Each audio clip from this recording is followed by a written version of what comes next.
Hello, Jamie here at SIPP Advice. Just going to give you a few financial planning tips when it comes to your SIPP and retirement and actually drawing on the savings that you've accumulated. Let's go over some of the ground rules first. Under current legislation, you're not allowed to access your pension pot until age 55, but from 2028, this is actually going to increase to age 57. If you do access your pension fund before this, it's what's called an unauthorised payment and would be heavily taxed. The only exemption to these rules is if you're diagnosed with a terminal illness and you can access your pension benefits sooner. But for everyone else, it's 55 currently, increasing to 57. So when you actually do access your pension, what are the tax rules? What are the allowances? Well, the real key one that most people understand is that you can draw 25% of your pension fund as a tax-free lump sum as and when you choose to do so, depending on the administrative capabilities of the people who administer your pension. So for some people, it will be worthwhile to be able to draw the 25% out as a lump sum. Perhaps it could be to pay off debt or a mortgage. But for a lot of people, it actually doesn't make sense to draw that out, even though it's quite tempting because it's tax-free.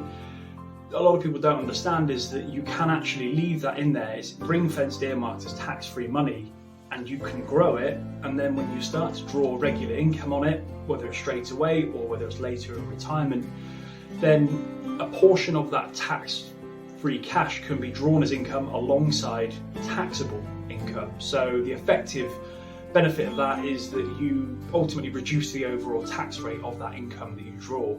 So for a basic rate taxpayer, whereas you would have 20% tax on pension income because it's treated the same as any other form of income in the basic rate tax band, then this actually brings it down to an effective tax rate of 15% because you've got a part that's tax-free and a part that's taxable. And it's the same for higher rate taxpayers as well. It brings down that effective tax rate, which can work quite nicely. Now, in retirement or when you start to draw your pension, you're clearly going to need to think about not just your pension, but the bigger picture. So you may well have other forms of income. And if so, then they may well end up using up your personal allowance and your tax band as well. So you really need to plan carefully and understand that just because you can access your pension from 55 or going up to 57 doesn't necessarily mean you should.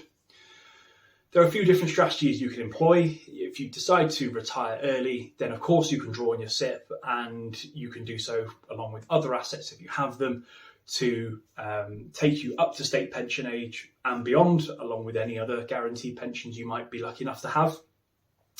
And for some people, it makes sense to actually deplete their SIPP or heavily draw on it to provide the income they need in retirement up until the point of their state pension and any other pensions or assets they've got that will pay out income, and just work on the basis that it does a job for a period of time, provides a bridge, and then other assets can take over, or other forms of income can take over thereafter.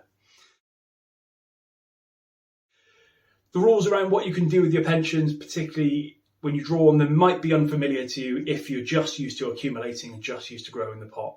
Actually, what you end up doing with the pension fund for a lot of people ends up being drawing down and remaining invested with a good chunk of your money. So you may well have been used to working out how to invest your pension fund in the run-up to retirement where you're accumulating, but then when you actually want to draw down on it, you still need to keep it invested, but you're still going to have to work out whether the investment approach you've got is suitable, whether you should change it, or indeed whether drawdown itself is right for you.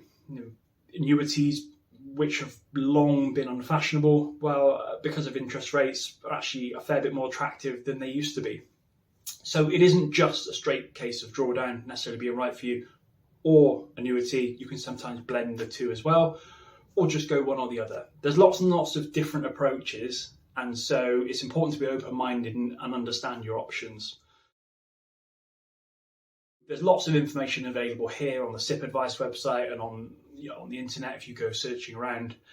Alternatively, if you do want some more personalised help that perhaps takes account of your circumstances and talk to someone, see if you can help, then of course feel free to get in touch with us. We've got sections on the website where you can contact us. We can have a chat about your circumstances and understand if the path you're on with your retirement planning is right for you, or whether a more suitable approach is possible. So, thanks very much for watching.